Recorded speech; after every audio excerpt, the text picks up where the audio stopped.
इस कार्यक्रम के पुण्यार्चक हैं Bahubali and Muttin wholesales saris and cloth merchants, चबिचन डिस्ट्रिक्ट, विजयपुर एवं समस्त बाहुबली एंड मुत्तीन परिवार।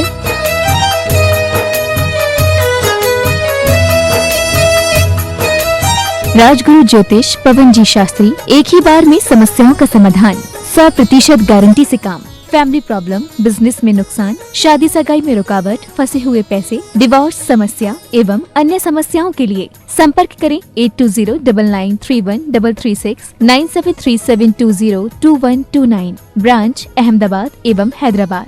Website www.rajguruastrologer.com।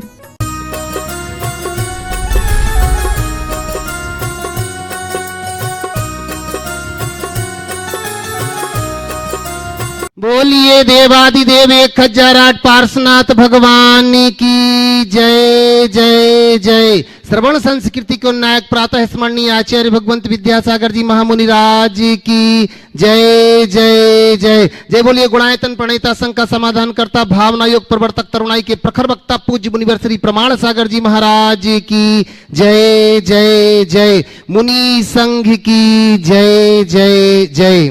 प्रिय बंधुओं, तीर्थराज सम्मेद शिखर की तलहटी गुणायतन परिसर में आयोजित देश के सर्वाधिक लोकप्रिय कार्यक्रम संघ का समाधान में यहां उपस्थित एवं देश विदेश से जुड़े उन सभी श्रद्धालुओं का जो कि पारस चैनल, जनवाणी चैनल एवं प्रामाणिक ऐप के माध्यम से इस कार्यक्रम का सीधा प्रसारण देख सुनवा आनंद ले रहे हैं, उन सभी का मैं गुणायतन और श्री सेवायतन परिवार की ओर से हार्दिक हार्दिक अभिनंदन करता हूं।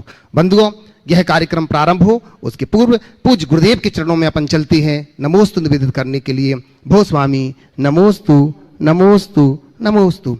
बंधुओं, आपको मालूम ही है कि गुणायतन का कार्य बड़ी तीव्र गति से चल रहा है, जिसमें अनेक लोग प्रत्यक्ष और परोक्ष रूप से इसमें शामिल हो रहे हैं। जहां गुणायतन का निर्माण वहीं पंचायतन शैली का है जिनालय का निर्माण हो रहा है। आज बंधुओं, निर्माण निधि के रूप में श्रीमान जिनेंद्र कुमार जी, अनीता जी, देवी बड़जात्या गुवाहाटी से जुड़े हैं। जोरदार करतल ध्वनि से हम उनका बहुत बहुत बहुत बहुत अभिनंदन करते हैं। बंधुओं, आज हमारे बीच में बड़े सम्मान के साथ में आवाज दे रहा हूं हमारे गुणायतन के सलाहकार श्रीमान आर.के. पाटोदी जी कोलकाता से हमारे बीच में मैं निवेदन करता हूं, एक बार मंच के ऊपर आए और जोरदार जोरदार करता ध्वनि से हम इनका अभिनंदन करते हैं। और इनका सम्मान करने के लिए मैं निवेदन कर रहा हूं हमारे गुणायतन के CFO श्रीमान सुनील जी रेखा जी, कृपया आइएगा, इनका अभिनंदन करेंगे। जोरदार जोरदार तालियों से अभिनंदन करते हैं श्रीमान आर.के. पाटोदी कोलकाता। मैं साथ ही साथ आवाज दे रहा हूं सुनील जी पहाड़िया हमारे बीच में है, आए और इनका अभिनंदन करने के लिए मैं चाहूंगा कि आपकी करतल ध्वनि इनके लिए इतनी जोर से हो। बंधुओं जी, हमारे गुणायतन के सलाहकार हैं, जिनकी सलाह से हमारा गुणायतन, आइएगा सुनील जी पहाड़िया। और निवेदन कर रहा हूं मैं साथ ही साथ हमारे सुनील जी CFO, 2 सुनील मिलकर के हमारे आर.के. पाटोदी जी का अभिनंदन कर रहे हैं। पुनः जोरदार तालियों के साथ उनका अभिनंदन करते हैं। बंधुओं, आज का सत्र बड़ा विशेष सत्र है। प्रतिदिन अपन प्रश्नोत्तर यहां पर कर रहे हैं, अपनी शंकाओं को पूज्य गुरुदेव के चरणों में रख रहे हैं, उनका सम्यक समाधान पा रहे हैं। पर मैं चाहूंगा आज का यह सत्र जो है एक विशेष सत्र है, क्योंकि हमारे बीच में बंधुओं एक विशेष व्यक्तित्व का धनी, एक ऐसा परिवार, एक ऐसा दंपत्ति हमारे बीच में उपस्थित है, जिसके लिए बंधु मैं कहूंगा हमारे बीच में डॉक्टर इंदुकांत जी दीक्षित, श्रीमती सुषमा जी दीक्षित यहां पर उपस्थित है। बंधुओं, पहले तो मैं चाहूंगा कि जोरदार ताली बजाकर हम इनका अभिनंदन करते हैं। इनको हम मंच के ऊपर बुलाएंगे बंधुओं, जो कि क्लीन इंडिया टुडे की संपादिका है श्रीमती सुषमा जी। और मैं निवेदन करूंगा दीक्षित जी, जो कि इंदु जी कांत, मैं निवेदन करता हूं एक बार ऊपर आए।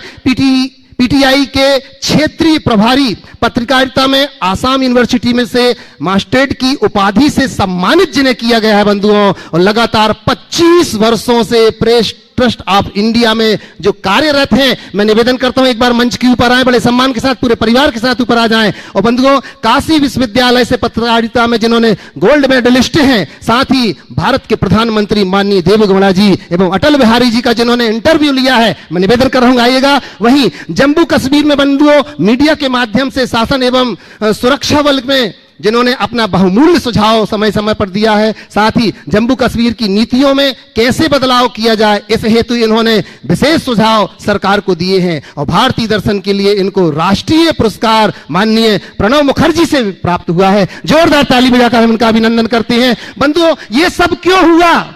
ये सब इसलिए हुआ इनके साथ क्योंकि इनको संस्कार मिले हैं इनके पिताजी श्रीमान सुधाकर जी दीक्षित, जो कि क्लीन मीडिया के प्रेसिडेंट हैं, एक बार ताली बजाएं इनके लिए और इनके पूरे परिवार के लिए जोरदार तालियां। और मैं इनका अभिनंदन करने के लिए हमारे गुणायतन के कार्याध्यक्ष माननीय एनसी जैन साहब से निवेदन करता हूं कि मंच के ऊपर आए और हमारे दीक्षित परिवार का अभिनंदन करेंगे। साथ ही मैं निवेदन करता हूं सुभाष जी पूनम जी यहां पर उपस्थित हैं, मैं निवेदन करता हूं आए इस सम्मान में अपना योगदान देंगे। हमारे गुणायतन के सीईओ माननीय सुभाष जी पूनम जी, जोरदार करता ध्वनि से अभिनंदन करते। बंधुओं, आज का पूरा सत्र पूज्य गुरुदेव ने मन बना लिया है कि दीक्षित जी के लिए समर्पित कर रहे हैं। आप देखेंगे वो आनंद आपको आएगा, उन बातों की जानकारी आपको होगी जो अभी तक हम ना जान पाए हों। तो चलिएगा, पहले इनके अभिनंदन में हम जोरदार पुनः तालियां बजा करके हम अपने आप को सम्मानित करते हैं।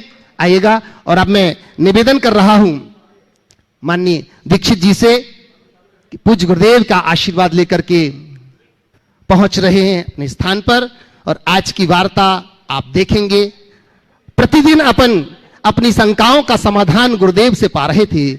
असंख्य भव्य जीव जो शंकाओं की नदी में बह रहे हैं, जिन्होंने उन्होंने समाधान की नौका दी है। समाधान ना कि सिर्फ शंकाओं का बंधुओं, अनेक प्रकार की जिज्ञासाएं हमारे बीच में उपस्थित हैं, उनके लिए अपूज्य गुरुदेव जो हैं स्वयं एक दार्शनिक हैं। मैं निवेदन करता हूं, ना कि सिर्फ दार्शनिक, स्वयं चिंतक है, स्वयं विचारक है, स्वयं लेखक भी हैं, जिनकी कृति आप देख रहे हैं। हमारे बीच में अनेक कृतियां हैं। मैं पूज्य गुरुदेव के चरणों में वंदन करता हूं और दीक्षित जी से निवेदन करता हूं कि आइएगा, एक बार स्थान ग्रहण करेंगे और पूज्य गुरुदेव से वार्ता। आज मैं चाहता हूं कि मैं किसी से प्रश्नोत्तर ना करवा करके दीक्षित जी से निवेदन करता हूं, माननीय दीक्षित जी आप यहां आइएगा। आपको बहुत बढ़िया निवेदन करता हूं, एक बार यहां पर आए और आज का पूरा सत्र मैं दीक्षित जी को समर्पित करता हूं। मैं निवेदन करूंगा कि संपूर्ण सत्र आज मैं श्रीमान माननीय इंदुकांत जी दीक्षित जी से निवेदन करता हूं, पूज्य गुरुदेव से सीधी वार्ता आज आपकी होगी और हम सब लोग आपकी वार्ता में आज शामिल होंगे। हम ही नहीं, संपूर्ण देश ही नहीं, 140-42 देश आज इस वार्ता में आपके साथ शामिल होगा। मैं पूज्य गुरुदेव के चरणों में वंदन करते हुए माननीय दीक्षित जी से निवेदन करता हूं, विराजिएगा। बंधुओं, ये सत्य है, पूज्य गुरुदेव के चरणों में जब हम आते हैं तो हमें लगता है कि जहां आकर के ना कि सिर्फ जैन धर्म अपितु संपूर्ण वर्ग के लोग पूज्य गुरुदेव के चरणों में आकर के अपनी अपनी बात रखते हैं और अपना सम्यक समाधान पाते हैं। सत्य है, अगर हम हिंदू बनते हैं तो मथुरा हमारा है, मुस्लिम बनते हैं तो मक्का हमारा है, और अगर इंसान बन जाते हैं तो सारा जहां हमारा है, सारा जहां हमारा है। आए और सीधी वार्ता से जुड़ रहे हैं अपन इंदुकांत जी, दीक्षित जी और पूज्य गुरुदेव। बहुत आभार आपका संयोजक जी, और गुरुदेव महाराज श्री प्रमाण सागर जी के यहाँ ये आने का और उनसे सीधा संवाद करने का ये जो अवसर मिला है, इसके लिए आपको बहुत बहुत धन्यवाद। आप सभी लोगों को, महाराज जी को अनुमति देने के लिए। सबसे पहले मैं मंगलाचरण करना चाहूँगा। वसुदेव सुतं देवं कंसचाणूरमर्दनं देवकी परमानंदम कृष्णम वंदे जगद्गुरुम। महाराज जी, मैं तो वैदिक परंपरा में, सनातन धर्म परंपरा में पला बढ़ा हूँ, तो उसकी ही थोड़ी बहुत जानकारी है, क्योंकि मैं उस परंपरा से आगे आया हूँ। समय सिर्फ 40 मिनट का है, तो मैं चाहूँगा कि इसका जितना ज़्यादा से ज़्यादा उपयोग अपने मन में जो भी शंकाएं हैं, क्योंकि मैं पत्रकार हूँ, तो मेरे शंकाओं के माध्यम से जो शंकाएं आम जनमानस में भी, देश में, समाज में होती हैं, उन्हें भी दूर करने के लिए एक अवसर मिला है, तो इसका अधिक से अधिक उपयोग करना चाहूँगा। हमारे बहुत वरिष्ठ संपादक श्री वेद प्रताप वैदिक जी भी आपके पास आए थे। उनका कार्यक्रम मैंने देखा था, बहुत ही अच्छा कार्यक्रम था। तभी से मन में एक प्रेरणा थी कि आपके पास अवसर मिलेगा तो मैं भी बातचीत करूंगा। आदरणीय महाराज प्रमाण सागर जी, वैदिक परंपरा की कुछ जानकारी हमारे पास है, लेकिन श्रवण परंपरा के बारे में बहुत कम जानकारी है। अतः मेरी श्रवण परंपरा की मान्यताओं के संबंध में कुछ जिज्ञासाएं हैं। उसमें पहली जिज्ञासा है कि पौरुष एवं कर्म दोनों में क्या समानता है और कहां जाकर ये दोनों अलग अलग हो जाते हैं। महाराज जी, बहुत अच्छा सवाल किया है। देखिए, श्रमण परंपरा का मूल ही श्रम है। जो श्रम करे सो श्रमण। इस अर्थ से देखा जाए तो श्रमण परंपरा की मूल अवधारणा अपने आध्यात्मिक उन्नति के लिए सतत श्रमशील रहना। और यदि इस आशय को और स्पष्ट करूं तो श्रमण परंपरा पौरुष को बल देती है। हम अपने पुरुषार्थ के बल पर आगे बढ़ सकते हैं। इस बात को और स्पष्ट करने के लिए मैं वैदिक परंपरा और श्रमण परंपरा का अंतर स्पष्ट करने के लिए एक बात पर आपका ध्यान आकर्षित करना चाहूँगा। जितने भी जैन तीर्थ हैं वो पर्वतों पर है, निर्जन वनों में, और जितने भी वैदिक तीर्थ हैं प्रायः नदियों के तट पर। मेरा ऐसा चिंतन है कि ये दोनों परंपराओं की मूलभूत अवधारणा का परिणाम है। वैदिक परंपरा आत्मा से परमात्मा में मिलन की परंपरा है और श्रमण परंपरा में खासकर जैन परंपरा आत्मा को परमात्मा बनाने की परंपरा है। वैदिक परंपरा में स्वयं को परमात्मा में समर्पित कर देना ही जीवन की पूर्णता है और श्रमण परंपरा अपने भीतर के परमात्मा का पूर्ण उद्घाटन कर लेना, अभिव्यक्ति कर देना हमारे जीवन की पूर्णता है। हम जब नदी को देखें तो नदी बहती है नीचे की ओर और सागर में जाकर मिलती है, लेकिन पर्वत पे हमें चढ़ना पड़ता है। नदी में बहना है, पर्वत में चढ़ना है। वहाँ समर्पण है, यहाँ श्रम है। बहने में कोई प्रयास नहीं करना पड़ता, केवल अपने आप को अर्पित करना होता है। धारा हमें आगे बढ़ा देती है, लेकिन चढ़ने में हर कदम में पुरुषार्थ करना पड़ता है। तो ये श्रम की साधना प्रमुख है। दूसरी बात, वैदिक परंपरा जल तत्व प्रधान है, वो भक्ति को प्रमुखता देती है। इसलिए नदियों के तट पर हमारे तीर्थ बने। श्रमण परंपरा अग्नि तत्व प्रधान है। हम कर्मों को जलाते हैं ध्यान की अग्नि में। पर्वत उसी अग्नि तत्व का द्योतक है। हमारे सारे तीर्थंकर सम्मेद शिखर के शिखर से निर्वाण को प्राप्त हुए। ये अग्नि तत्व की बहुलता है। तो इस अर्थ में मैं एक कहूँगा कि श्रमण परंपरा में पुरुषार्थ पर बहुत जोर दिया गया। रहा सवाल कर्म का, तो जो कर्म मैं समझ रहा हूँ आपका कर्म से आशय हमारे रोजमर्रा के जीवन के निर्वाह के लिए किए जाने वाले कर्तव्यों से है। वो कर्म केवल जीवन के निर्वाह के लिए अपेक्षित है, पर श्रमण परंपरा कहती है तुम्हें जीवन के निर्वाह के लिए आवश्यक कर्म करना है, कर्म करो, पर सत्कर्म करो, खट कर्म नहीं। समझ गए? सत्कर्म करो, खट कर्म से बचो। तो वो अगर हमने आत्मसात कर लिया तो हमारा जीवन आगे बढ़ेगा। और सत्कर्म का अभ्यास भी एक प्रकार का पौरुष ही है। जी बहुत बहुत धन्यवाद।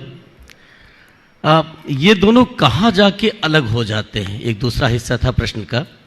देखिए, अलग होने का जहाँ तक सवाल है, जब हम पौरुष की बात करते हैं तो जब तक व्यक्ति प्रवृत्ति में जीता है तब तक उसके लिए अर्थ और काम का भी पुरुषार्थ है। अर्थ पुरुषार्थ हमारे यहाँ गृहस्थ के लिए 3 पुरुषार्थ के, धर्म, अर्थ और काम, जैसे त्रिवर्ग की संज्ञा है। अर्थ जीविका के निर्वाह के लिए, काम संतति के विकास के लिए। इस संदर्भ में कहे तो अर्थोपार्जन या काम पुरुषार्थ की सिद्धि भी एक प्रकार का कर्म है, लेकिन ये सब प्रवृत्ति में। जब हम मोक्ष की बात करें तो इससे ऊपर उठना पड़ेगा, वहां कर्म गौण होगा, पुरुषार्थ होगा। प्रवृत्ति में कर्म है, निर्वृत्ति तो हमें निष्कर्म बनाती, और स्वयं को निष्कर्म बना लेना ही हमारा परम पुरुषार्थ है, जहां कोई संकल्प विकल्प नहीं, मात्र जानना और देखना, सहज ज्ञाता दृष्टापन, ये जैन परंपरा की मूल अवधारणा। बहुत बहुत धन्यवाद। एक प्रश्न महाराज जी अपनी संस्कृति से जुड़ा हुआ है। मैंने पढ़ा तो नहीं, अवसर नहीं मिला, लेकिन हमें पता चला कि जैन रामायण भी है। तो राम का वन गमन हुआ, उन्हें वहां वन भेजने के लिए कैकेयी और मंथरा के विचार बदलने के बारे में जो रामायण तुलसीकृत है, वाल्मीकि रामायण है, उसमें सरस्वती माँ की चर्चा आती है। इस प्रसंग के बारे में जैन रामायण में क्या बताया गया है? देखिए, रामायण की बात आपने छेड़ी है, तो मैं इस संदर्भ में एक बात कहूंगा कि रामायण के प्रसंग को हम एक कथा के रूप में न देखें। मेरी दृष्टि में रामायण एक कथा मात्र नहीं है। रामायण में हमारा पूरा जीवन दर्शन है। उसकी कथा के प्रसंगों को अगर कथा प्रसंग के रूप में देखते हैं तो अनेक सवाल खड़े होते हैं। जैन रामायणों में भी वही सब लिखा है, कुछ बातों को छोड़कर जो दूसरे रामायणों में।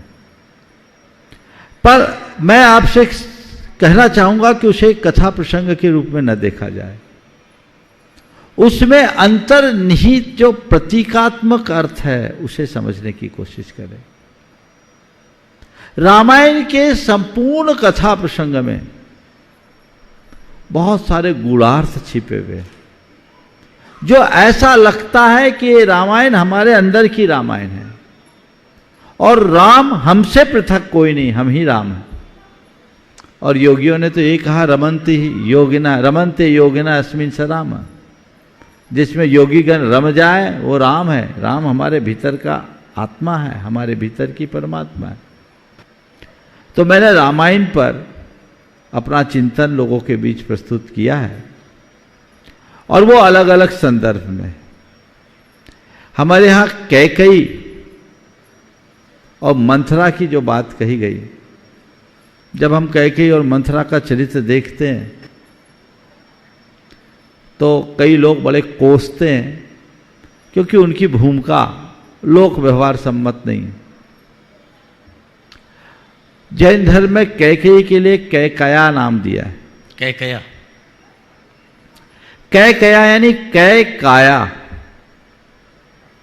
कै यानी विरहितपना, काया यानी शरीर।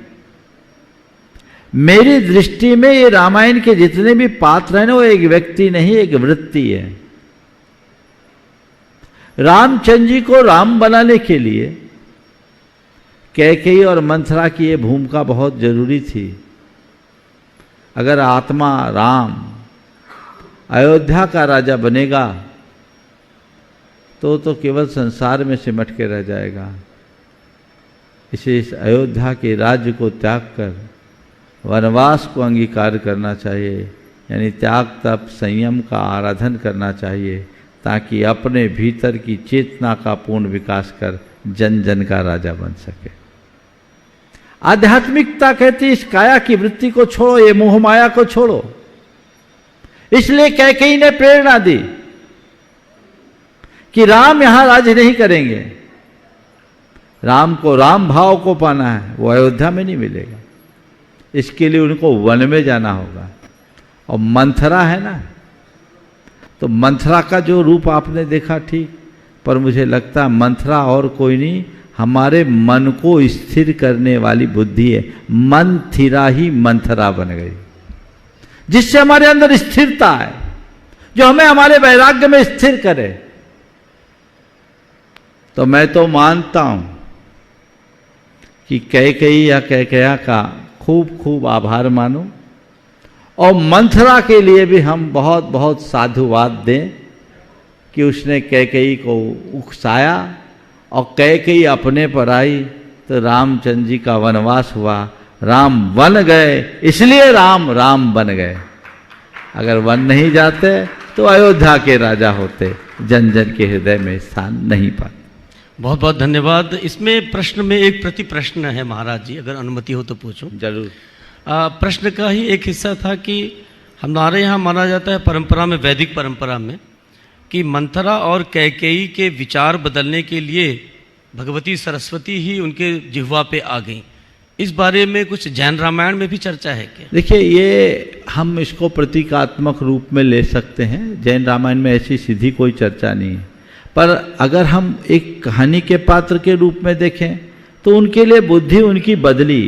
तो हमारे देश में एक परंपरा है कि कोई भी बोलता है तो कहते हैं आपकी जिह्वा में सरस्वती बैठी है। तो सरस्वती तो अपनी जगह, ये हमारी अपनी प्रतिभा है, और प्रतिभा अगर सही समय पर सही दिशा में आगे बढ़ जाए तो इसे सरस्वती की कृपा मानी जाती है। बहुत बहुत धन्यवाद। बहुत बहुत धन्यवाद। महाराज जी, वैदिक परंपरा में भी दिगंबर होते हैं, लेकिन उन्हें हमारे यहाँ अवधूत कहा जाता है। ये जो हमारे प्रश्न है, इसमें हमारे पिताश्री जो दर्शन के हैं प्रोफेसर सुधाकर दीक्षित जी, उनकी भी बहुत सारे बातें हमने उनसे पूछा है। तो अवधूत कहा जाता है दिगंबर लोगों को, जैसे ऋषभ, सुखदेव, जड़ भरत जैसे लोग हैं। जैन धर्म में दिगंबर के लिए अवधूत शब्द का प्रयोग न करके मुनि शब्द का उपयोग किया जाता है। ऐसा क्यों? क्या दिगंबर को अवधूत भी कहा जा सकता है? देखिए, अलग अलग परंपराओं में अलग अलग शब्दों का प्रयोग होता है। जैन मुनि चूंकि साधना प्रधान होते हैं जी, निर्वृत्ति की साधना करते हैं, इसलिए जैनियों के लिए मुनि, श्रमण आदि का प्रयोग किया गया है। वेदों की बात आपने बिल्कुल सही कही, वहाँ वात रसन शब्द, वात वसन जैसे शब्द का प्रयोग आया है। हमारे यहाँ भी अवधूत शब्द का प्रयोग है, लेकिन बहुत ज़्यादा चलन में नहीं। मुनि को मुनि के अर्थ में ज़्यादा कहा गया, मुनि, योगी, तपस्वी आदि शब्दों का प्रयोग किया। तो अवधूत शब्द का उपयोग जैन परंपरा में किसके लिए है? यत् किंचित है, योगी अवधूत, जो अपने आत्म में रम जाए वो अवधूत है। हमारे भगवान के नाम में भी अवधूत शब्द का प्रयोग होता है। अर्थात मुनि लोगों को अवधूत भी कहा जा कह सकते हैं। अवधूत का मतलब ये है जो जिन्होंने अपने सारे अवगुणों को धो दिया वो अवधूत है। अगर ऐसा अर्थ लें तो हर साधक अवधूत बन सकता है। जी, बहुत बहुत धन्यवाद महाराज जी।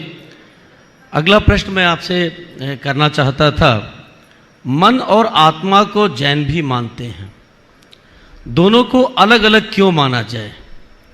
मन को ही चेतन मान लिया जाए और मन को जड़ की बजाय यदि चेतन मान लिया जाए तो अलग से आत्म तत्व की आवश्यकता ही नहीं होगी। तो मन आपके यहाँ जड़ है कि चेतन पहले, और फिर ये प्रश्न। देखिए, जहाँ तक मन और आत्मा का संबंध है तो मन आत्मा के ज्ञान का साधन है। जैसे एक घर है, उसमें बहुत सारे दरवाजे, खिड़कियाँ, ऐसी आत्मा का एक घर है। हमारी इंद्रियां और मन उसके दरवाजे, खिड़कियाँ हैं, जिनसे झांक कर आत्मा अपने विषय को देखता है।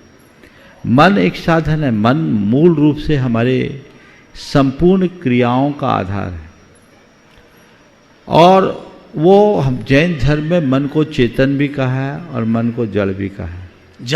जड़ अचेतन। द्रव्य मन और भाव मन, दो प्रकार का मन, जिसके आधार पर हम सोच विचार करते हैं, वो द्रव्य मन है, वो जड़ है। उसके लिए हमें विशेष प्रकार के परमाणुओं को ग्रहण करना पड़ता है। लेकिन हमारा जो विचारात्मक परिणाम है वो चेतन है, चेतना करता है। तो संसारी दशा में हमारी चेतना मन और इंद्रियों के माध्यम से काम करती है। लेकिन जब साधक ध्यान की दशा में जाता है, उत्तर अवस्था में पहुंचता है, तो मन के पार चला जाता है। और जब मन के पार जाता है तो उसकी चेतना पूरी तरह विकसित होती है, वो भगवत्ता है। तो भगवत्ता की उपलब्धि में मन से ऊपर उठना होता है, मन के पार जाने के बाद वो रास्ता है। नीचे की भूमिका में हम लोगों का काम मन के साथ चलता है, लेकिन ये मन जब तक राग द्वेष आदि विकारों से प्रभावित होता है चंचल रहता है। ध्यान के बल पर जब हम अपने चित्त को एकाग्र करते हैं, मन की चंचलता मिटती है, हमारे कर्म बंधन ढीले होते हैं, मन भी समाप्त हो जाता है, हम मन के पार चले जाते हैं। तो जैन धर्म में मन की क्या आवश्यकता वाली जो बात आपने की, मन तो माध्यम है, मन की आवश्यकता नहीं, मन के पार जाने का लक्ष्य है जो चेतन। बहुत बहुत धन्यवाद महाराज जी। कहा गया है कि मन के हारे हार है, मन के जीते जीत। तो जब ये अचेतन के रूप में होता है तो फिर उसको जीतना और उसका हारना क्या इसका अर्थ हुआ? यहाँ मन के हारे हार है, मन के जीते जीत का मतलब अचेतन मन से नहीं है, ये हमारे मनोबल से है, जो हमारा भावनात्मक परिणाम है। किसी का मनोबल टूट गया, हार गया, और किसी ने अपने मनोबल को ऊंचा कर लिया, जीत गया।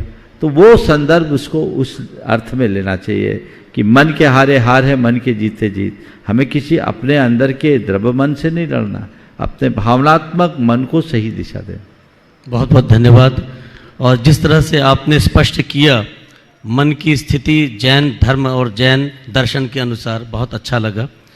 महाराज जी, अगले प्रश्न पे आने के पूर्व अगर आपकी अनुमति हो तो हमारे सुपुत्र कृष्णाद्वैत भी एक प्रश्न आपके लिए लेकर के आए। जी कृष्णाद्वैत जी आइए।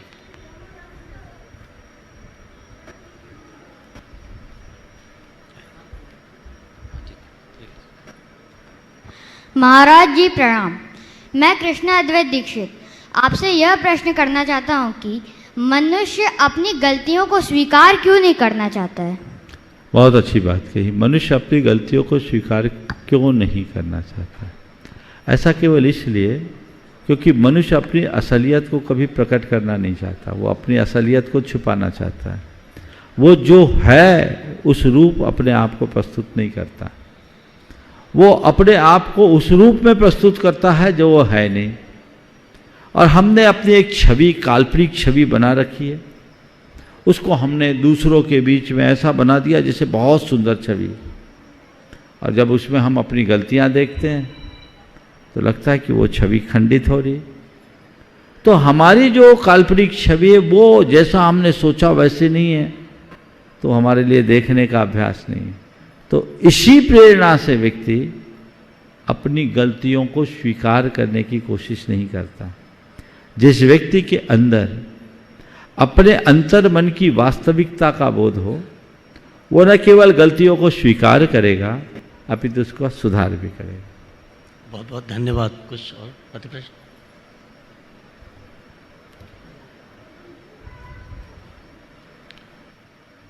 महाराज जी, वाक पाणी पाद, वाक पाणी पाद वायु एवं उपस्थ को वैदिक परंपरा में इंद्रिय मानने में दो मत हैं। जैन धर्म के अनुसार ये क्या हैं? ये इंद्रिय हैं अथवा शरीर के अवयव मात्र हैं? देखिए, जैन धर्म में इन्हें एक शरीर के अवयव के रूप में कहा गया। आपके यहाँ ज्ञान, वैदिक परंपरा में ज्ञानेंद्रिय और कर्मेंद्रिय है जी, इन्हें कर्मेंद्रिय के रूप में मान्यता है। जैन परंपरा में द्रव्येंद्रिय और भावेंद्रिय, और द्रव्येंद्रिय में हमारी जो 5 इंद्रियां हैं, स्पर्शन, रसना, घ्राण, चक्षु और श्रोत, इनकी बाह्य आकृति को द्रव्येंद्रिय का है, और इनके अंदर की जो शक्ति है इसको भावेंद्रिय का है। तो ये जो वाक पानी उपस्थ आदि की बात है, इसे शारीरिक अवयव के रूप में देखना चाहिए। बहुत बहुत धन्यवाद। महाराज जी, अब थोड़ा अगर आपकी अनुमति हो तो राजनीति पर भी प्रश्न रखना चाहूँगा, देश की वर्तमान राजनीतिक स्थिति के बारे में। महाराज जी, आप जानते हैं कि भारत में चाणक्य ने और तमाम दर्शनों में भी, और पाश्चात्य दर्शन में प्लेटो, अरस्तु, सुकरात सब ने दार्शनिक राजा की बात की है। तो जो वर्तमान शासन व्यवस्था देश में चल रही है, उसमें हमारे प्रधानमंत्री नरेंद्र मोदी को आप क्या दार्शनिक राजा के रूप में या उस परिकल्पना के तौर पर देखते हैं? अगर उनके व्यक्तित्व को निकटता से देखा जाए तो ये झलक तो दिखती है, और ये देश के लिए बड़े गौरव की बात है कि एक ऐसा व्यक्ति पूरे देश का नेतृत्व कर रहा है जिसने अपना घर नहीं बसाया और दुनिया को आगे बढ़ाने की कोशिश कर रहा है। भारत की संस्कृति के प्रति उनका लगाव है और उन्हें भारतीयता को अच्छे तरीके से न केवल समझा अपितु जिया है और उसे उसी दिशा में आगे बढ़ाने का प्रयत्न कर रहे हैं। हम सबको इसका तहे दिल से स्वागत करना चाहिए। बहुत बहुत धन्यवाद, बहुत बहुत धन्यवाद महाराज जी। इसी से जुड़ा हुआ देश में वर्तमान में जो उथल पुथल मची हुई है, ऐसे में आपने पिछली बार हमको मौका मिला था तो आपने चर्चा में कहा था कि यह अब लोकतंत्र नहीं लोभतंत्र होकर रह गया है कई मामले में। तो आपके अनुसार इस व्यवस्था को कैसे दुरुस्त किया जा सकता है महाराज जी? लोकतंत्र को वास्तविक लोकतंत्र बनाने के लिए क्या कदम उठाए जा सकते हैं? लोकतंत्र को वास्तविक लोकतंत्र बनाने के लिए क्या करना चाहिए? तंत्र को इतना दुरुस्त करना चाहिए ताकि लोग ठीक रह सके। आज तंत्र बिगड़ा हुआ है ऊपर से नीचे तक। जैसा कहा जाता है किसी फाइल में वजन दिए बिना तो ऊपर ही नहीं उठती, ये आप ही लोगों से मैंने सुना है। तो वो तंत्र ठीक होना चाहिए, कार्य संस्कृति बदलनी चाहिए, लोगों की सोच बदलनी चाहिए और ये तब होगी जब व्यक्ति के हृदय में सांस्कृतिक निष्ठा जागेगी। वो देश और देश के प्रति अपने कर्तव्य को प्रमुखता देंगे, राष्ट्र के निर्माण में अपना उत्कृष्ट योगदान देने के लिए तत्परता दिखाएंगे, तभी कुछ परिवर्तन हो सके। बहुत बहुत धन्यवाद महाराज जी। लेकिन महाराज जी, ये स्थितियां जो आदर्श हैं, ये बनाने के लिए क्या किया जाना चाहिए समाज में? कैसे होगा? ये तो आदर्श स्थिति है। मैं तो एक सुझाव देता हूँ, जैसे कहते हैं भ्रष्टाचार, अब तो भ्रष्टाचार कहने में भी थोड़ा सा जोर लगता है, वो तो शिष्टाचार हो गया, लोगों के रगों में भर गया।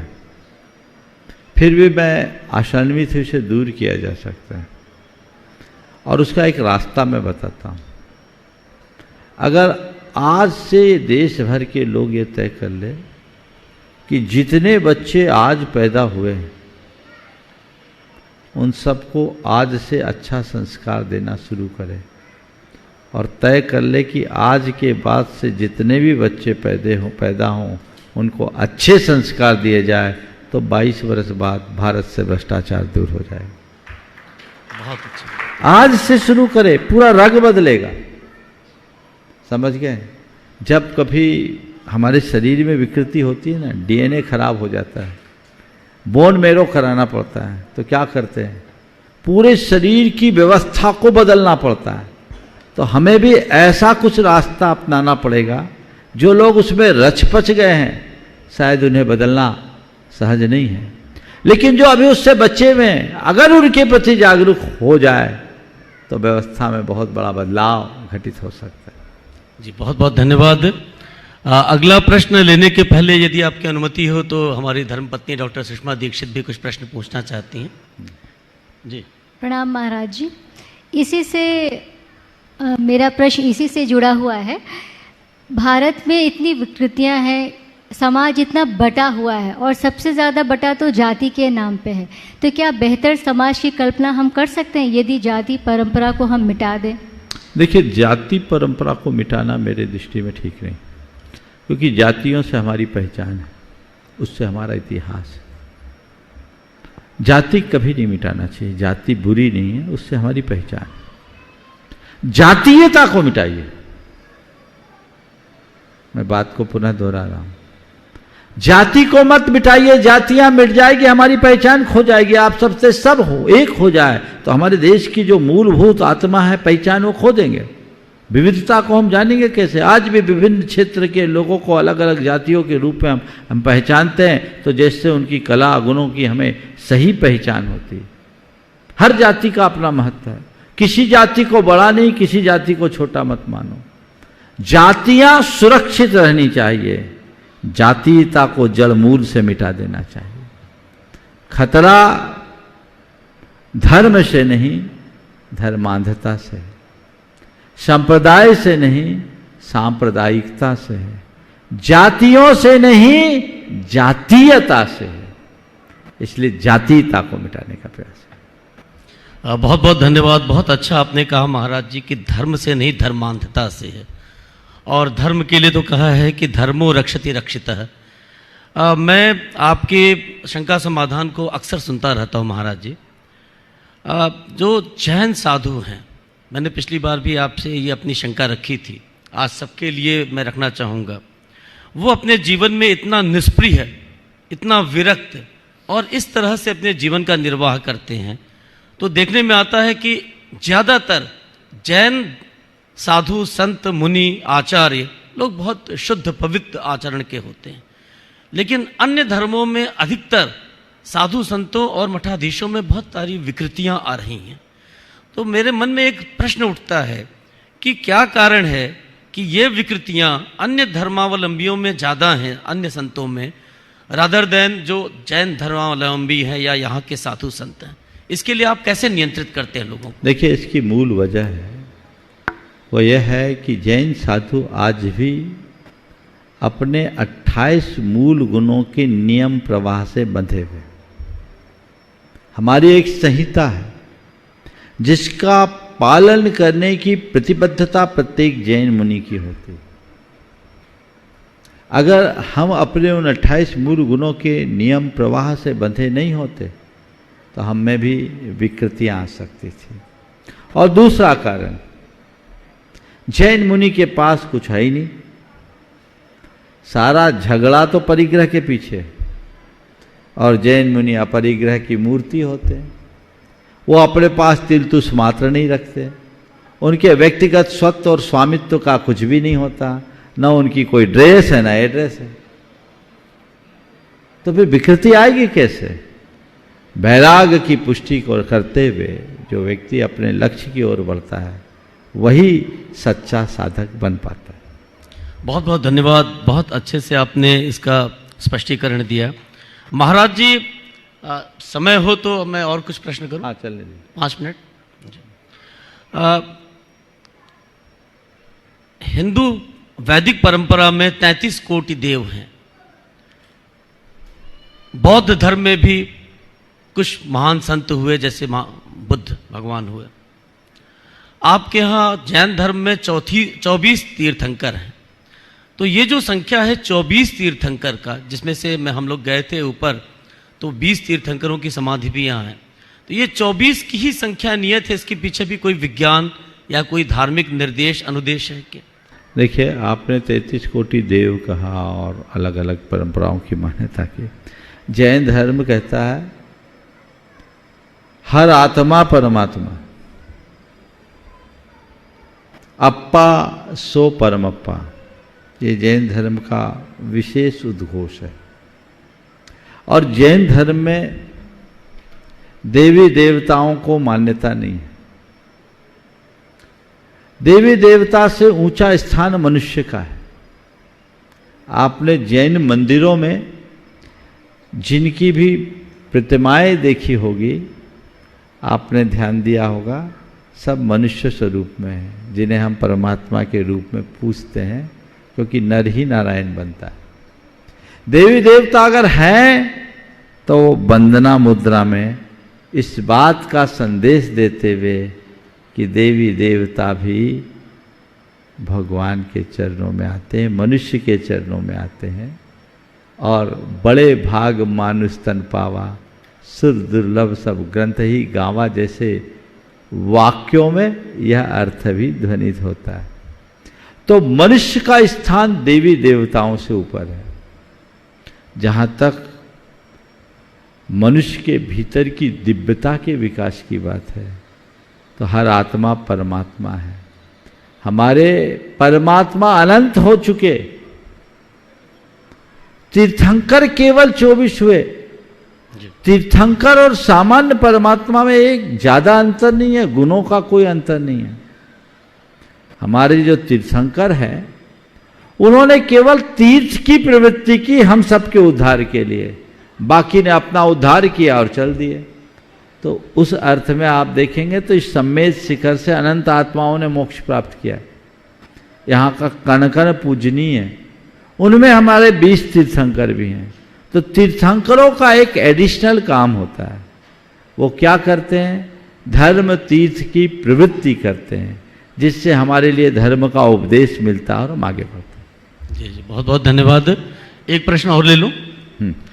महाराज जी, जिस तरह से आपने बताया कि हमारे यहाँ व्यक्ति मानव का ज़्यादा महत्व है देवताओं और इन लोगों से, तो फिर ये जो 24 तीर्थंकर जिनको जैन में लोग उनके आदर्शों को, उनके जीवन को पालन करने की कोशिश करते हैं, फिर इन्हीं का ज़्यादा महत्व क्यों? वो हमारे आदर्श हैं, है तो मानव रूप में, हम दैव रूप में तो नहीं पूछते उनको। आप देख लीजिए भगवान की मुद्रा, उन्होंने अपनी आध्यात्मिक पवित्रता के बल पर उस पूज्यता को प्राप्त किया, इसलिए हम उनको अरहंत बोलते हैं और उनसे हम प्रेरणा पाते हैं। हम उनकी पूजा अर्चा केवल इसलिए करते हैं कि आप हमारे आदर्श हैं, हम आप जैसा बनना चाहते हैं। जैन धर्म में कहा जाता है बंदे तद्गुण लब्धे, आपके गुणों की प्राप्ति के लिए हम आपकी वंदना करने जाते हैं। तो हम भगवान के चरणों में जाते हैं। हमने उन्हें भगवान कहा क्योंकि वो विशिष्ट ज्ञान से संपन्न है और वो कहते हैं ये भगवत्ता तेरे अंदर भी है, उसको उद्घाटित करने की भर देर है। समझ गए? बीच में कुछ पंक्तियां बोल देता हूं। मैं खोज रहा था भगवान को, भगवान ढूंढ रहे थे मुझे। मैं खोज रहा था भगवान को, भगवान ढूंढ रहे थे मुझे। अचानक हम दोनों मिल गए, अचानक हम दोनों मिल गए। न वे झुके न मैं झुका। मैं खोज रहा था भगवान को, भगवान ढूंढ रहे थे मुझे। अचानक हम दोनों मिल गए, न वे झुके न मैं झुका। न वे मुझसे बड़े थे न मैं उनसे लघु था, न वे मुझसे बड़े थे न मैं उनसे लघु था। एक आवरण मुझे उनसे विभक्त किए था, एक आवरण मुझे उनसे विभक्त किए था, वो हटा और मैं भगवान हो गया। वाह वाह। बस उसी आवरण को हटाने की जरूरत है। हमारा लक्ष्य भी वही है, तो वो हमारे आदर्श हैं और हम आदर्श को आत्मसात करके अपने जीवन को आगे बढ़ाने का प्रयास करते हैं। बहुत बहुत धन्यवाद। और कोई सवाल है? जी चलिए पूछ लीजिए, कंटिन्यू कीजिए। ठीक है। इसी से जुड़ा हुआ महाराज जी, जो समाज में मैं आपकी परिचर्चा कल भी सुन रहा था, परसों आपने कहा जिसके मन में जितनी तृष्णा है वह उतना गरीब है। तो जिस तरह से समाज में, धर्म में, गुरुओं में, उनके आचरण में अवनति है, पतन है, उसको रोकने के लिए महाराज जी समाज को आप क्या संदेश देंगे जिससे गुरुओं में कम से कम उनके आचरण में पतन ना हो, सभी धर्मों पूरे? देखिए, ये जो पतन है, पतन की मूल वजह क्या है? आसक्ति। अगर हमारे आसक्ति कम होगी तो हमारा उत्थान अपने आप होगा। तो आसक्ति को मिटाने के लिए विरक्ति को जगाना है, और विरक्ति को जगाने के लिए जीवन की वास्तविकता को पहचानना है। दो सवाल व्यक्ति केवल पूछे अपने मन से, मैं कौन हूं और मेरा क्या है। मात्र ये दो सवाल व्यक्ति पूछते रहे तो मैं समझता हूं कोई भी अकर्म व्यक्ति कर ही नहीं सकता। लेकिन विडंबना ये है कि इस दुनियादारी में आकर व्यक्ति इस मूल बात को ही भूल जाता है, अपने स्वरूप को भूल जाता है, और वह सब कुछ कर बैठता है जो उसे नहीं करना चाहिए। इसलिए तत्व ज्ञान का प्रचार प्रसार, आध्यात्मिक क्रांति यदि हो, वो शाब्दिक नहीं आंतरिक, तो बहुत बड़ा बदलाव हो सकता है। बहुत बहुत धन्यवाद महाराज जी, और आपसे चर्चा करके और आपसे इतनी शंकाओं का समाधान पा करके बहुत अच्छा लगा। और जितना भी आपसे पूछूं, जितना भी शंकाएं अपने सामने रखूं, आपके कम लगता है। तो चाहूँगा कि ईश्वर हमें ऐसा अवसर बहुत बहुत बहुत बहुत आशीर्वाद है। और कई दिनों से आप निरंतर संपर्क में रहे हैं। आज आपके माध्यम से लोगों तक बहुत सारी दार्शनिक बातें गई और व्यवहारिक बातें भी गई। बस हम लोगों का एक ही लक्ष्य होना चाहिए, भारत और भारतीयता को हर व्यक्ति के हृदय में स्थापित करें, ताकि हम वसुधैव कुटुंबकत्व की जो मूल अवधारणा है उसे विकसित करें। बहुत बहुत धन्यवाद। बहुत बहुत धन्यवाद डॉक्टर इंदुकांत जी दीक्षित जी, जिनके माध्यम से आज आप देख रहे थे प्रश्नोत्तर के माध्यम से अनेक लोगों को अनेक बातों की जो जानकारी हुई है। अब मैं निवेदन कर रहा हूं, हमारे बीच में हमारे गुणायतन के कार्य अध्यक्ष माननीय एनसी जैन साहब अपना प्रश्न रख रहे हैं। माननीय एनसी जैन साहब, और इसी के बाद मैं निवेदन करूंगा माननीय सुनील जी पहाड़िया। मुनिश्री के चरणों में मेरे परिवार और मॉडल टाउन जैन समाज का त्रय बार नमोस्तु। सभी चुल्लक जी को इच्छामि। महाराज श्री, देश दुनिया में इतने परिवर्तन हो रहे हैं, जलवायु में परिवर्तन हो रहा है, लोगों की सोच में, खान पान में, रहन सहन में, व्यवहार में प्रतिदिन परिवर्तन होता जा रहा है और आधुनिक साइंस की वजह से नई नई चीज़ देखने को मिल रही है। जो कभी लग्जरी थी वो आज आवश्यकता बन रही है। तो मुनिश्री, मेरे मन में ये शंका है कि क्या ये परिवर्तन कभी धर्म की परिभाषा बदलेंगे या धर्म का स्वरूप कभी बदलेंगे या बदल रहा है? देखिए, परिवर्तन तो स्वभाव है, परिवर्तन तो होगा, हम परिवर्तन को नहीं रोक सकते। परिवर्तन होगा, सब में होगा। जब हमारे स्वरूप, हमारे अपने बचपन से अब तक हमने कितने परिवर्तन अपने शरीर में घटे, हमारे शरीर में, हमारी बुद्धि में, हमारे मन में परिवर्तन हो रहा है, हर पल हो रहा है, तो बाहर भी परिवर्तन होता है। मुझे इस परिवर्तन से कोई चिंता नहीं। समय के अनुरूप मूल्य बदलते हैं, दृष्टि बदलती है, चीज़ें बदलती हैं, लेकिन जो शाश्वत मूल्य है वो स्थिर रहना चाहिए। वो अगर बदल गया तो सब गड़बड़ होगा, और वो तभी ठीक रहेगा जब हमारी निष्ठा स्थिर रहेगी। इसलिए कुछ भी बदले कोई परवाह नहीं, निष्ठा को बचा लीजिए। निष्ठा में ही हमारी प्रतिष्ठा है, उसे बचाना जरूरी। नमस्ते। सुनील जी पहाड़िया जी से निवेदन करता हूं और इसी के बाद निवेदन करूंगा मैं माननीय चंद्रशेखर जी विदिशा से। मेरे पिताश्री धनेश्वर जी पहाड़िया, मैं माता जी शांति देवी पहाड़िया की ओर से बारंबार नमोस्तु। मेरे पूरे परिवार की ओर से, जयपुर जैन समाज की ओर से बार बार महाराज के चरणों में नमोस्तु। मैं विराजमान सभी चुल्लक जी की ओर इच्छा में। भारत से मेरी शंका ये है कि हम लोग देखते हैं कि आपकी दिनचर्या में जो है आपका मैनेजमेंट हमको सीखना है आपसे, क्योंकि आप पूरे दिन का बहुत ही अच्छे से उपयोग करते हैं। और मैंने देखा है कि आप जितना दिन भर में काम करते हैं, हम शायद उतना 4-5 दिन में भी नहीं कर पाते होंगे। तो हमें आपसे मैनेजमेंट की कला सीखनी है। आप सभी धर्मचर्याओं को और सभी जो गुणायतन परिसर में जो निर्माण हो रहा है उसमें भी आपके निर्देशानुसार बहुत अच्छे से काम हो रहा है और एक ऐतिहासिक धरोहर जैन समाज को मिलने वाली है। तो मेरा प्रश्न ये है कि हमें मार्गदर्शन देवे कि हम भी समय का कैसे सदुपयोग करें और कैसे हम अपने परिवार और व्यापार को समझे से बनाते हुए और अच्छे से उसका दिन भर का उपयोग करें। देखिए, समय का प्रबंधन कैसे करें। व्यक्ति को 2 काम करना चाहिए जो मैं करता हूँ। एक तो हमारी प्राथमिकताएं तय होनी चाहिए, और दूसरी बात योजनाबद्ध काम करने की कला आनी चाहिए।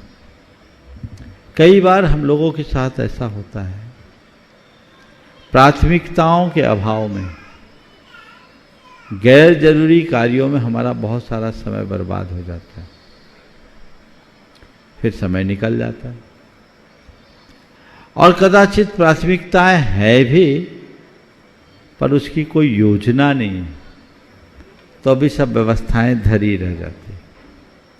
तो बस ये 2 सूत्र अपना लें। अपनी प्राथमिकताओं को सुनिश्चित करें। आज दिन भर में मुझे इतने काम करने हैं, उसकी योजना बनाएं और योजनाबद्ध काम को प्राथमिकता के आधार पर करना शुरू करें। मैं समझता हूं आपके कार्य करने की क्षमता बढ़ेगी। दूसरी बात, अनावश्यक बातों में बिल्कुल भी चित्त न लगाएं। आप लोगों देखते होंगे आज लोग कहते समय नहीं है, समय नहीं है। जब संसाधन बढ़े तो समय तो और बचना चाहिए, लेकिन फिर भी समय नहीं है। क्यों नहीं है? क्योंकि डिस्ट्रैक्शन ज़्यादा है। आपके हाथ में ये जो मोबाइल है ना, आप 1 मिनट के लिए कुछ अपने काम की चीज देखने के लिए ऑन किए हैं, अनुभव से बताइए, सब किसी का अनुभव है, घंटों खराब हो जाते हैं। बिल्कुल सही। और आजकल तो सबसे ज्यादा बेवकूफ बनाता है, एक व्यक्ति ने अभी कुछ दिन पहले बोला था, मैंने यहां शायद शंका समाधान में बोला, वो शॉर्ट्स और रील्स बिना मतलब कि वो चलते जा 1 minute 1 minute 1 minute 1 minute 1 minute, वो 1 मिनट में न जाने आपका कितना मिनट खा जाता है। आता क्या है? तो लक्ष्य बना लीजिए कि मुझे डिस्ट्रैक्ट नहीं होना है, अपने काम के प्रति अटैक्ट रहें, काम अच्छा। नमस्ते महाराज। चंद्रशेखर जी विदिशा से, और इसके बाद निवेदन करूंगा अन्नू जी गया से। महाराज श्री के चरणों में मेरे और मेरे परिवार की तरफ से बारंबार नमोस्तु नमोस्तु नमोस्तु। मंचासीन समस्त एलक महाराज जी के चरणों में इच्छा शुल्लक महाराज, शुल्लक महाराज जी चरणों में इच्छा। महाराज श्री, हमें धार्मिक क्रियाएं करना चाहिए या कर्मों की प्रक्रिया समझना चाहिए? धार्मिक क्रिया करना चाहिए या कर्मों की प्रक्रिया समझने? कर्मों की प्रक्रिया समझकर धार्मिक क्रिया करनी चाहिए, उस प्रक्रिया को ठीक करने के लिए। नहीं, लेकिन अक्सर धार्मिक क्रियाओं में हम कर्मों की प्रक्रिया भूल जाते हैं। जो कर्मों की प्रक्रिया को समझता वही सही धार्मिक क्रिया कर सकता है। हम धार्मिक क्रिया केवल क्रिया के लिए ना करें, उसे एक रूटीन की तरह ना करें, अपने जीवन की रूटीन बदलने के लिए करें, तो हम काम को अच्छा कर सकें। नमस्ते। निवेदन कर रहा हूं अनु जी गया से, और प्रदीप जी काला रांची से। नमोस्तु महाराज। महाराज, हमारे जीवन में जहाँ हम पैदा होते हैं उस स्थान की क्या महत्ता होती है? आज जैसे एलन मस्क है, वो अगर किसी एक गांव में पैदा हुआ होता तो आज वो जिस मुकाम पर है, क्या वो उसी मुकाम पर होता?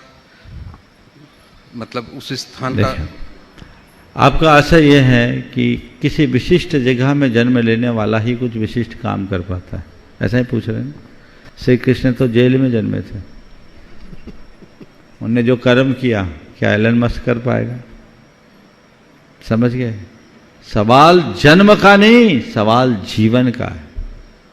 हम कहां जन्मे ये महत्वपूर्ण नहीं, हम कैसे जिए ये महत्वपूर्ण है। हमने तो सुना कि एलन मस्क ने तो अभी धरती पे कोई अपना घर नहीं खरीदा।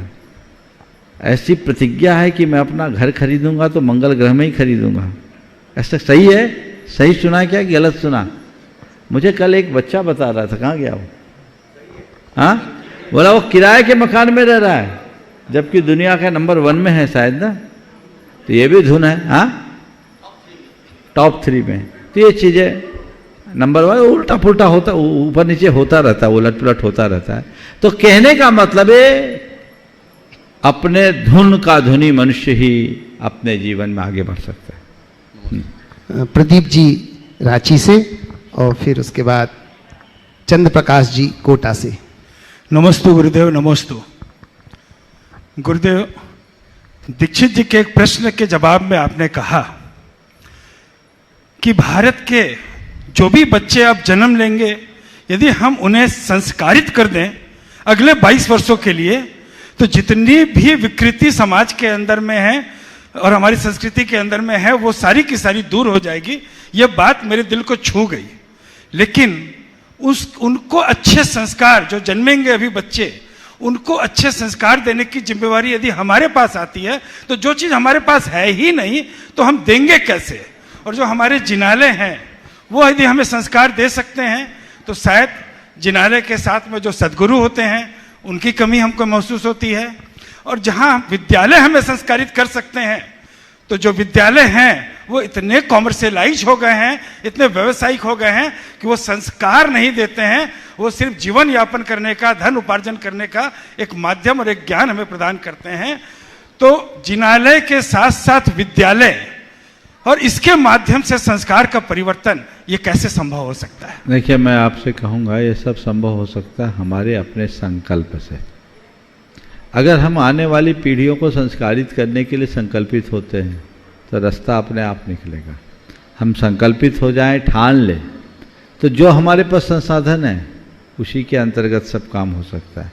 आज भी बहुत सारे माँ बाप अपने बच्चों को बहुत सारी चीज़ों से अप्रभावित रखने के लिए प्रतिबद्ध रहते हैं। तो वर्तमान जो व्यवस्था है उसमें भी अपने बच्चों को बचा करके ले जाते हैं। क्यों? क्योंकि वो अपने बच्चों के प्रति सजग हैं। ऐसी सजगता अगर हर व्यक्ति के अंदर हो जाए तो ये सारे काम होंगे। और हमें ये मानना है कि हमें आम का फल खाना है तो बीज तो आज बोना होगा। आज बीज बोएंगे तो 20 साल बाद फल मिलेगा, लेकिन उसके लिए हमें वो तमाम प्रयास और कोशिशें करनी होगी जिसकी आवश्यकता है। अच्छे शिक्षा संस्थान, हमें देव गुरु धर्म का सानिध्य और अच्छे शिक्षालय का लाभ तो लेना ही चाहिए। समय आप सबका हो गया, यहीं पर विराम। बोलिए परम पूज्य आचार्य गुरुश्री विद्यासागर जी महाराज। जय जय जय। परम पूज्य मुनिवर प्रमाण सागर जी महाराज।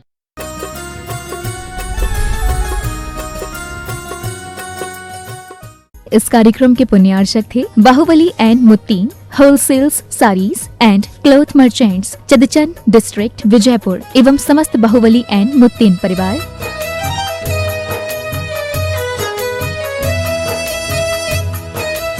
राजगुरु ज्योतिष पवन जी शास्त्री, एक ही बार में समस्याओं का समाधान, 100% गारंटी से काम।